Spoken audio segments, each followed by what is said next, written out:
ओम श्री साईनाथाय नमः। ओम श्री साईनाथाय नमः। ओम श्री साईनाथाय नमः। सभी साईं भक्तों को नमस्कार। कथा प्रारंभ करते हैं। पिछले भाग में आपको सुनाया था कि जिप्री गोबर गौशाला वालों के घर जा रही है, क्योंकि शिरडी में 2 गौशाला हैं। उनके घर जा रही है कि उपले पात के गुजारा कर लूँगी जैसे बचपन में करती थी। अब पहले घर जाती है, वहाँ पर जो गौशाला चलाते थे वो तो भगवान को प्यारे हो गए, उनका बेटा था। जाके मिली, कहने लगी दादा आपके घर का गोबर मिल सकता है, उपले बना के बेच लिया करूँगी।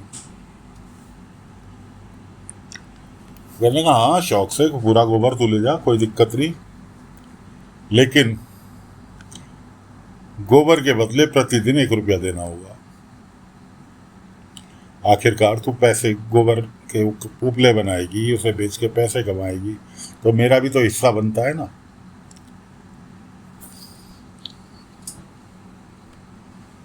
जिप्री कहने लगी दादा मैंने तो आज तक आपके पिताजी को कभी उन्होंने मेरे से पैसे नहीं लिए। मैंने कहा पिताजी ने नहीं लिए, मैंने धर्म खाता थोड़ी खोल रखा है कि मैं तो अपना समझ के। अपना? तू नीच जाति की लड़की, तू अपना कहला नहीं लेके। खैर दोनों में मुँह अचाई होती रही। वो अंदर से पीटने के लिए डंडा ले आया। अब जिप्री बेचारी 2 दिन से तो भूखी, जिस दिन से गाँव में आई है उस दिन से रोटी तो उसे नसीब नहीं हुई। जो सूखा सूखा पास पड़ोसियों ने मदद की थी वो उसे बना के अपनी बेटी को खिलाया।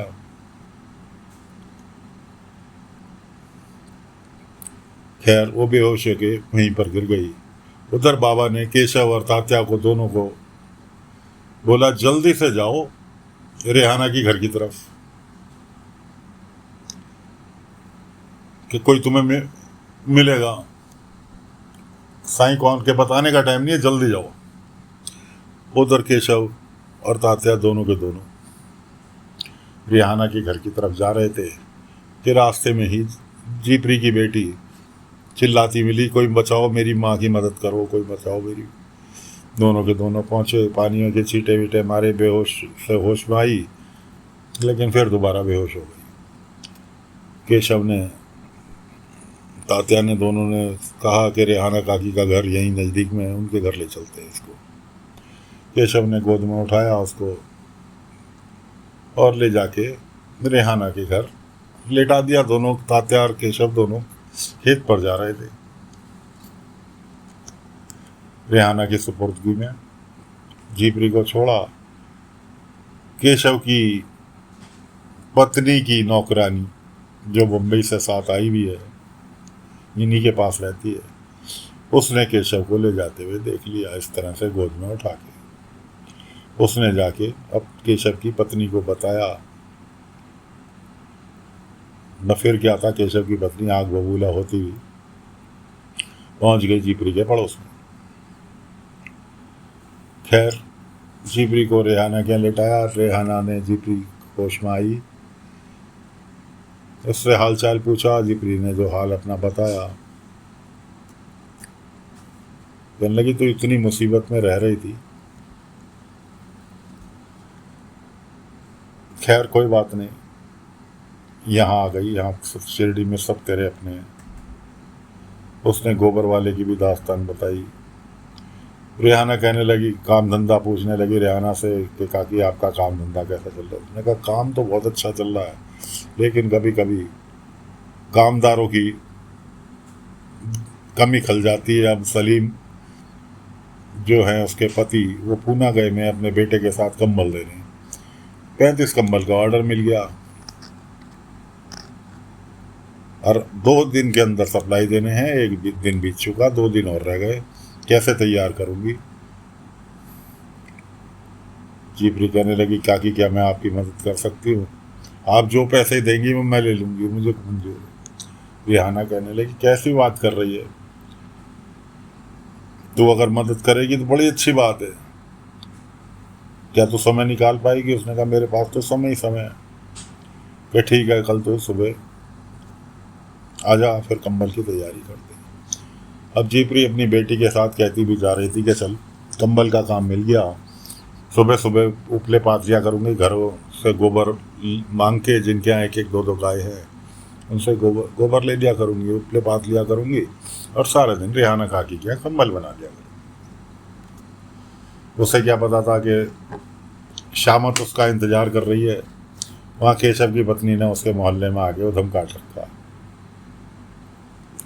कि ये लड़की मर्दों को फंसाती है और तुम्हारे घर में गोबर के बहाने आएगी, तुम अपने मर्दों को संभाल के रखना।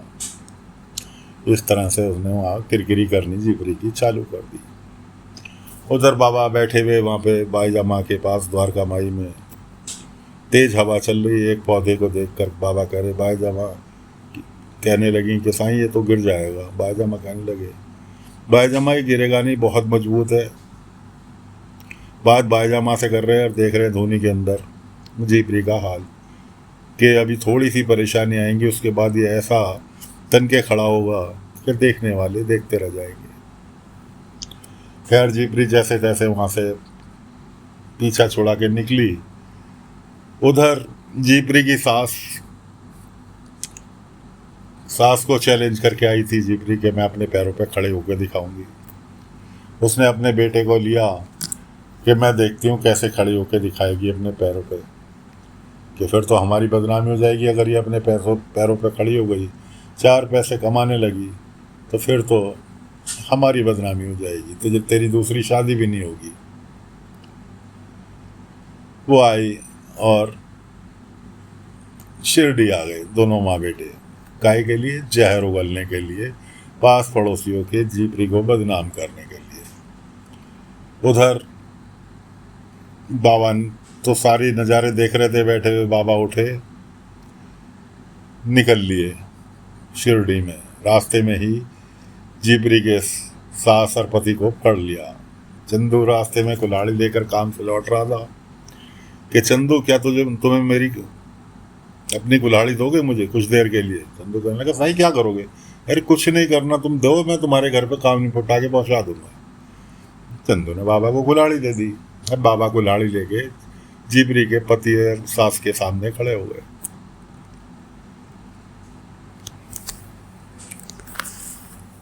ए फकीर, हमारा रास्ता क्यों रोका? अरे मैंने कहा, बाबा कहने लगे, मैंने रास्ता कहाँ रोका, मैं तो मदद मांग रहा हूँ। ये पेड़ से मुझे एक डाली काटनी है, लेकिन मेरा हाथ नहीं पहुंच पा रहा। जीपरी के पति से कहने लगे, क्या तुम इसे काट दोगे मेरे लिए? जीपरी की सास कहने लगी, क्या तेरा नौकर है? बाबा कहने लगे, मैं तो ऐसा नहीं कह रहा है मेरा नौकर है, मैं तो मदद मांग रहा हूँ।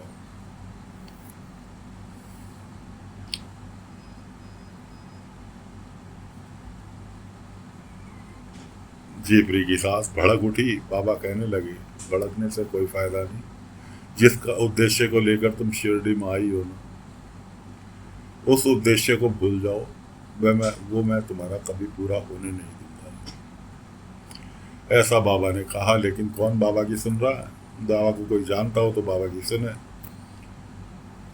वो जल पहुंच गए जीपरी के घर के पास। क्या ये जीपरी यही रहती है? कि हाँ, अभी अपनी बेटी के साथ कहीं गई है। खैर जी, उन्होंने भी, सास ने और उसके आदमी तो चुप रहा, लेकिन सास ने जहर उगलना पास पड़ोसियों के सामने चालू कर दिया। हमें यूँ परेशान करती और हम तो गरीब समझ के ले गए थे, इसने हमारा जीना भारी कर दिया। तो इस तरह से जीपरी का पूरा बदनामी की प्रोग्राम बना लिया उन्होंने, और उसके बाद वहाँ से माँ बेटे दोनों के दोनों निकल लिए। अब वो वाली बात के कहते हैं ना, जिसके सिर तुम हो ऊपर तुम हो साई, सो दुख कैसा पावे। तो बचाने वाले तो बाबा 24 घंटे तैयार। उधर डॉक्टर पिल्ले के पैर में अचानक दर्द उठा, जिस चीज़ की बाबा को पहले से ही अंदेशा था, और वो दर्द से परेशान। कोई भी दवाई असर नहीं कर रही। बेटा तरह तरह की दवाई बता रहे, ये दे दे, लेकिन दर्द से आराम नहीं। उधर बाबा ने चेतन बच्चा था गांव का ही, वो कहीं से चोट मार के आ रहा था। बाबा मिल गए, बाबा से कहने लगा साईं मेरे को बहुत दर्द हो रहा है, देखना यहाँ चोट लग गई। बाबा ने उसे बिठाया, ऊदी की पुड़िया खोली, पानी में मिलाई और उसके पैर पे लगा दी। पैर पे लगाते ही कि साईं अब तो दर्द गया, आराम मिल गया। इधर उसे आराम मिला, उधर डॉक्टर पिल्ले के पैर में जो दर्द उठा था, डॉक्टर पिल्ले को आराम मिल गया। डॉक्टर पिल्ले जो थे अपने बेटे से कहने, देखा मैं कितनी अच्छी औषधि है मेरी कि तुरंत खाते के साथ ही 5 मिनट में ही आराम मिल गया। डॉक्टर पिल्ले को कहाँ पता अभी कि आराम किसकी औषधि से मिला।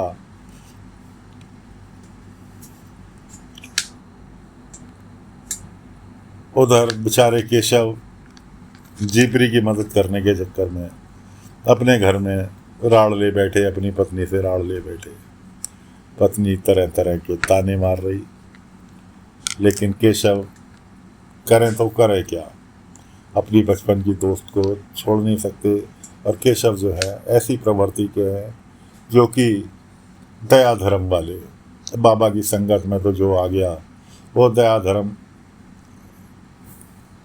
से अछूता रह ही नहीं सकता, अपने आप ही उसके अंदर दया धर्म की भावनाएं आ जाती हैं जो बाबा की संगत में। उस जमाने में नहीं दोस्तों, आज भी अगर आप बाबा की संगत में आ गए, बाबा के नज़दीक पहुंच गए, तो अपने आप आपके दिल में दया धर्म की भावनाएं, एक दूसरे के प्रति प्यार की भावनाएं अपने आप जागृत हो जाती है।